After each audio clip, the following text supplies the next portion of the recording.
Welcome back to the channel. In today's video, I'll show you how to change the distance units in the Waze app between miles and kilometers.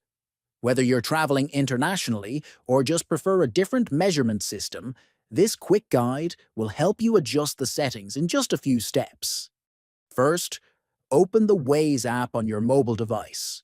Next, look at the top left corner of the screen and tap on three horizontal lines. Then, scroll through the menu and tap on the Settings option. After that, in the Settings menu, tap on the General option.